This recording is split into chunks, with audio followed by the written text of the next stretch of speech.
Welcome to Oktagonta Squad. Hey hey hey para jutawan.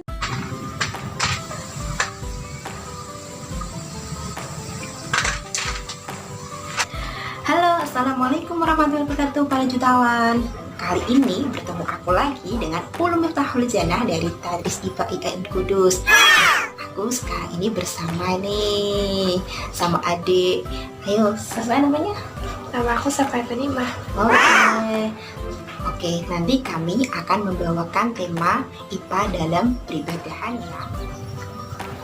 Mau kemana, Dek? Kalau mau juga, Oh, kenapa ya? Kalau buntu itu harus menggunakan ini.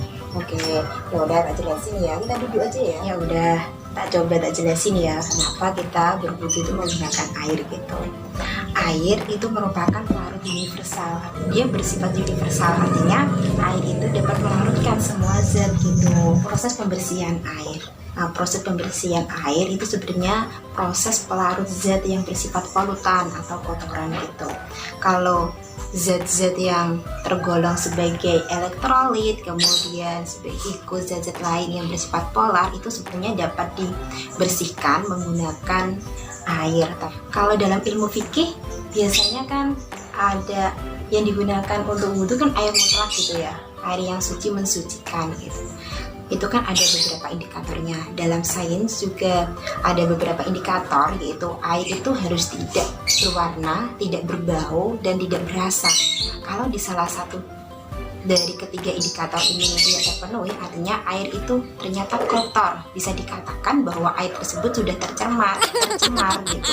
Kalau aktivitas pencemaran itu kan biasanya dapat mengubah rasa air menjadi pahit ataupun asam gitu kan. Kemudian air mutlak itu kan salah satunya air yang mengalir gitu kan. Nah, air mengalir itu lebih diutamakan. Karena apa lebih diutamakan?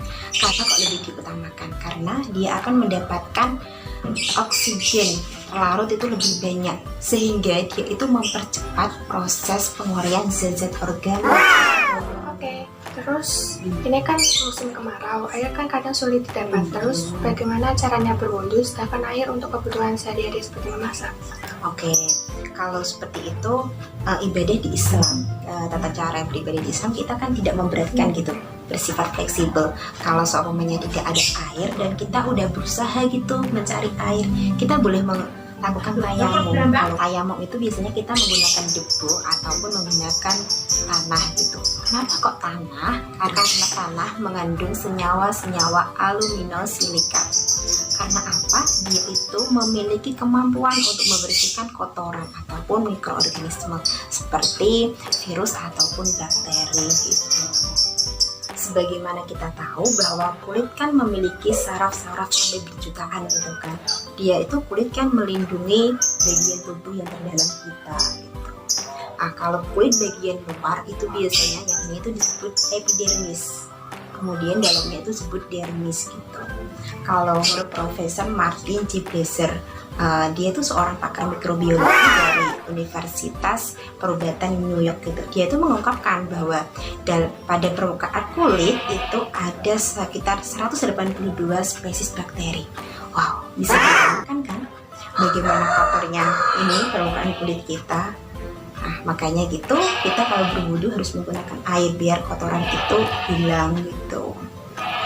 Karena udah kita ketahui tadi ya, air itu bersifat pelarut universal gitu, dapat menghilangkan kotoran. Kita tahu ya bahwa kulit merupakan jalan pengeluarannya keringat. Kita tahu bahwa keringat itu mengandung kadar garam, kemudian unsur-unsur lemak gitu kan. Ketika tubuh ini terjadi penguapan, maka kadar garamnya akan tersisa dan akan terjadi akresi atau gabungan unsur yang terpisah kayak tadi antara kadar garam dengan kotoran atau mikroorganisme yang ada di permukaan kulit dan kadar garam dari keringat tadi, dia itu akan bergabung atau akresi tadi, dan itu bisa berbahaya karena kotoran di atas kulit tadi akan bertumbuh dengan suburnya dan bisa jadi menjadi penyakit kulit.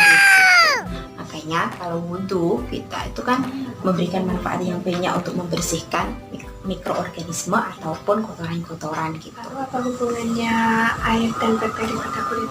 Oke, itu kalau dari segi sains ya, bakteri yang terkena air itu akan mati. Karena apa?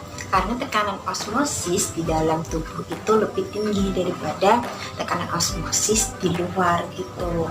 Sehingga air tadi itu akan menyerap ke dalam badannya dan bakteri tersebut mati karena mengalami overhydration gitu.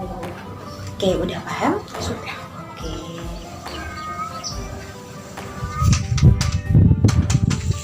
Indikator air yang baik ada 3, yaitu air yang bersih, tidak berwarna, kemudian tidak berbau, dan tidak berasa, dan digunakan untuk berwudu.